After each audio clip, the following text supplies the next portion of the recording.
आपने इंटरनेट पे कई सारे वीडियोस देखे होंगे जिनमें यह बताया जाता है कि यह प्लांट नासा द्वारा अप्रूव्ड है और यह आपके घर की सारी हवा को क्लीन कर देगा। वहीं ऑनलाइन प्लांट सेल करने वाली बहुत सारी वेबसाइट भी यही कह करके अपने प्लांट को सेल करते हैं। तो मैं आपकी जानकारी के लिए ये बात बता देता हूँ कि कोई भी प्लांट हवा में मौजूद हर टाइप के पॉल्यूटेंट्स जैसे कि धूल के कण या फिर PM2.5 या फिर PM10 जैसे पॉल्यूटेंट को कम नहीं कर सकता। तो हुआ यूँ कि 1989 में नासा ने associated landscape contractor of America, जिसे शॉर्ट फॉर्म में ALCA कहते हैं, के साथ मिल करके एक रिसर्च पेपर पब्लिश किया जिसमें इन्होंने घर के अंदर पाए जाने वाले 3 कॉमन पॉल्यूटेंट्स फॉर्मल्डिहाइड, बेंजीन और ट्राइक्लोरोएथिलीन लिया, जो कि generally dry cleaning product, paint remover और thinners, printing ink, adhesive, resin, cigarette smoke, plastic, rubber और थोड़ा बहुत गाड़ियों के पॉल्यूशन से निकलता है। तो उसे लेकर के उन्होंने कुछ 12-13 प्लांट लिए और उन्हें 2 सील चैम्बर में बंद कर करके ये टेस्ट किया। तो इस रिसर्च में नासा ने बताया कि उनके द्वारा लिए गए प्लांट्स इन 3 पॉल्यूटेंट पर अलग अलग तरीके से रिएक्ट किए। तो कोई प्लांट इनमें से किसी पॉल्यूटेंट को 10% कम कर दिया, तो उसी पॉल्यूटेंट को किसी दूसरे प्लांट ने 90% तक कम कर दिया। तो मैटर यह है कि नासा ने अपने इस स्टडी में हजारों प्लांट्स में से कुछ लिमिटेड इंडोर प्लांट ही सिलेक्ट किए, यानी कि यह स्टडी सिर्फ लिमिटेड इंडोर प्लांट्स पर ही हुई है और उनमें भी हर एक प्लांट हर एक पॉल्यूटेंट को इक्वली एब्जॉर्ब नहीं किया। वहीं मैक्सिमम ऑनलाइन वीडियोस और प्लांट सेलर हमें यह बताते हैं कि नासा ने अपने स्टडी में शामिल इन सभी प्लांट्स को अप्रूव किया है और यह हवा में से सभी टाइप के एयर पॉल्यूटेंट को एब्जॉर्ब करके एयर को प्यूरिफाई करते हैं, जबकि ऐसा नहीं है। तो कोई भी प्लांट सिर्फ स्टडी में शामिल होने भर से वो अप्रूव नहीं हो जाता। इन सब प्लांट की परफॉर्मेंस अलग अलग थी। तो इनमें से कोई प्लांट किसी पॉल्यूटेंट को सिर्फ 10% ही कम कर रहा था, वहीं दूसरा प्लांट उसी पॉल्यूटेंट को 90% कम कर रहा था। दुनिया में लाखों प्लांट की प्रजातियां हैं, जिनमें से हजारों ऐसी हैं जो कि इंडोर में बहुत ही अच्छे तरीके से रह सकती हैं। वहीं इस रिसर्च में सिर्फ और सिर्फ उनमें से कुछ ही प्लांट को शामिल किया गया है। तो ऐसा कहना कि जो नासा द्वारा रिसर्च में अप्रूव्ड प्लांट हैं सिर्फ और सिर्फ वही एयर प्यूरिफाई करते हैं, तो ऐसा बिल्कुल गलत है। दुनिया में मौजूद हर एक प्लांट एयर को प्यूरिफाई करता है। वहीं नासा के रिसर्च के बाद आगे चल करके कुछ और प्लांट्स लेकर के रिसर्च किया गया, जिसमें नासा के रिसर्च में शामिल इन प्लांट्स को भी शामिल किया गया था। साथ में 2 और पॉल्यूटेंट अमोनिया और जैलिन को भी शामिल किया। तो उनमें सिर्फ और सिर्फ 4 प्लांट ऐसे थे, parlour palm, lady palm, chrysanthemum जिसे गुलदाउदी कहते हैं, और पीस लिली, जो कि 5 के 5 पॉल्यूटेंट को एब्जॉर्ब कर रहे थे। वहीं नासा के रिसर्च में शामिल प्लांट्स में से सिर्फ और सिर्फ पीस लिली ही था जो कि 5 के 5 पॉल्यूटेंट को एब्जॉर्ब कर ले रहा था। वहीं इन स्टडी के मुताबिक घर के अंदर किसी भी प्लांट को इन पॉल्यूटेंट को कम करने में बहुत ही ज़्यादा समय लगता है। तो ऐसे में अगर आपको 24 घंटे के अंदर अपने घर की हवा को पूरी तरीके से प्यूरिफाई करनी है तो आपको बहुत सारे प्लांट लगाने होंगे।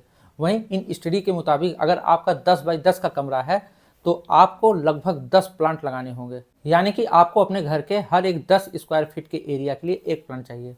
वहीं हम सोचते हैं कि हम अपने कमरे में 2-4 प्लांट रख लेंगे तो हमारा रूम एयर पोल्यूशन फ्री हो जाएगा, तो ऐसा बिल्कुल नहीं है। हम जितनी एयर दिन भर में सांस द्वारा लेते हैं और उतनी एयर क्लीन करने के लिए और कार्बन डाइऑक्साइड को एब्जॉर्ब करने के लिए एक बड़े पेड़ की ज़रूरत पड़ती है। और आप कमरे में छोटा सा प्लांट लगा रहे हैं जो कि बहुत ही थोड़ी रोशनी में अपना खाना बना रहा है, तो जाहिर सी बात है कि आपको एक साथ कई सारे प्लांट लगाने होंगे। वहीं तीसरी बात, यह रिसर्च एक सील चैम्बर में हुई थी और हमारे घर का इन्वायरमेंट बिल्कुल अलग होता है। हमारे घर में फ्रेश एयर सर्कुलेट होती रहती है और उस फ्रेश एयर के साथ में कई सारे पॉल्यूटेंट और भी ऐड होते रहते हैं। वहीं चौथी सबसे इम्पॉर्टेंट बात, यह स्टडी बहुत ही पहले हुई थी जिसमें आज के टाइम में पाए जाने वाले पॉल्यूटेंट जैसे कि पार्टिकुलर मैटर PM2.5, ये PM10, xylene, nitrogen oxide, sulphur dioxide, carbon monoxide, ground level ozone, ammonia जैसे हानिकारक पॉल्यूटेंट शामिल ही नहीं किए गए थे। नासा के एयर प्यूरिफाई प्लांट के रिसर्च में सिर्फ 3 पॉल्यूटेंट जो कि वोलाटाइल ऑर्गेनिक कंपाउंड्स में आते हैं उन्हें ही शामिल किया गया था। तो इसका मतलब यह है कि नासा के स्टडी में शामिल किए गए ये सारे प्लांट्स आज के टाइम में एयर में पाए जाने वाले इन पॉल्यूटेंट्स को कम करते हैं कि नहीं, हमें पता ही नहीं है। वहीं उसके बाद से दोबारा इन प्लांट्स को लेकर के इस मैटर पे कभी रिसर्च हुआ ही नहीं। वहीं हमारे यहाँ ठंडियों में दिल्ली जैसी जगह में जब एयर क्वालिटी इंडेक्स 400 के पार चला जाता है तो ऐसे में उन जगहों में हवा में बहुत सारे धूल और पॉल्यूशन के कण जैसे कि PM2.5, 10 ये सब मौजूद रहता है। तो ऐसे में प्लांट इन्हें एब्जॉर्ब नहीं कर पाते। हालांकि प्लांट्स अपनी रूट के माध्यम से इन हानिकारक कणों को मिट्टी में जरूर भेज देते हैं, लेकिन यह प्रोसीजर बहुत ही स्लो होता है। तो ऐसे में सिर्फ और सिर्फ हेपा फिल्टर ही काम आता है जो कि इन पॉल्यूटेंट कणों को फिल्टर कर देता है।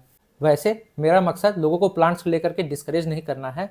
बल्कि मैं तो प्लांट्स को लेकर के लोगों को इनकरेज करता हूँ। मैं तो बस आपको ये बता रहा हूँ कि नासा की स्टडी में शामिल सिर्फ और सिर्फ ये 1 दर्जन ही प्लांट ऐसे नहीं हैं जो कि हमारे आसपास की एयर को प्यूरिफाई करते हैं, बल्कि इस दुनिया में मौजूद हर एक प्लांट अपने आसपास की हवा को प्यूरिफाई करता है।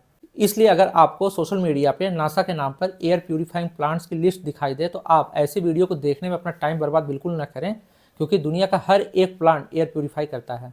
वैसे भी अगर आप एयर प्यूरिफाइंग प्लांट्स के नाम पर दूसरे देश के नेटिव प्लांट्स आप नर्सरियों से खरीद करके लाते हैं तो हो सकता है कि वो प्लांट आपके घर के इन्वायरमेंट में सही से एडजस्ट न कर पाए और बहुत ही जल्दी मर जाए।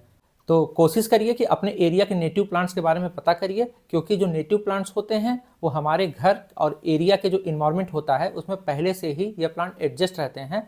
तो ये प्लांट हमारे घर में जल्दी नहीं मरते। वहीं यह प्लांट लो मेंटेनेंस होते हैं और इनकी कॉस्ट भी बहुत ही कम होती है। वहीं घर की हवा को पूरी तरीके से प्यूरिफाई करने के लिए पर पर्सन के हिसाब से 10 प्लांट चाहिए होते हैं। तो एग्जाम्पल के लिए अगर आपके घर में 10 लोग हैं तो आपको 100 प्लांट लगाने होंगे। वहीं अगर आपके घर में सिर्फ 4 लोग हैं तो आपको 40 प्लांट लगाने होंगे। और आप नासा के नाम पर एयर प्यूरिफाइंग प्लांट के मार्केटिंग के चक्कर में बिल्कुल ना फंसिएगा। आपको जो प्लांट पसंद है वो प्लांट लगाइए, क्योंकि हर एक प्लांट ऑक्सीजन प्रोड्यूस करता है, वहीं घर के इन्वायरमेंट को पॉजिटिव भी बनाता है। वैसे मैं आपको एक बात सच बताऊं तो एक इंसान को जितना ऑक्सीजन जरूरत होती है उतना 8-10 छोटे प्लांट मिल करके प्रोड्यूस तो कर लेते हैं, लेकिन एक इंसान की लाइफ स्टाइल, उसके खाने और उसके ट्रैवल में जितना कार्बन डाइऑक्साइड प्रोड्यूस होता है उतना कार्बन डाइऑक्साइड को एब्जॉर्ब करने के लिए लगभग 14-15 प्लांट की जरूरत होती है। इसलिए मैं आपसे रिक्वेस्ट करता हूं कि कम से कम आपके द्वारा ही फैलाए गए एयर पॉल्यूशन को कम करने के लिए आप कुछ बड़े पेड़ जरूर लगाएं। तो आज के वीडियो बस इतना ही। जल्दी मिलते हैं नए वीडियो के साथ में, तब तक के लिए बाय बाय।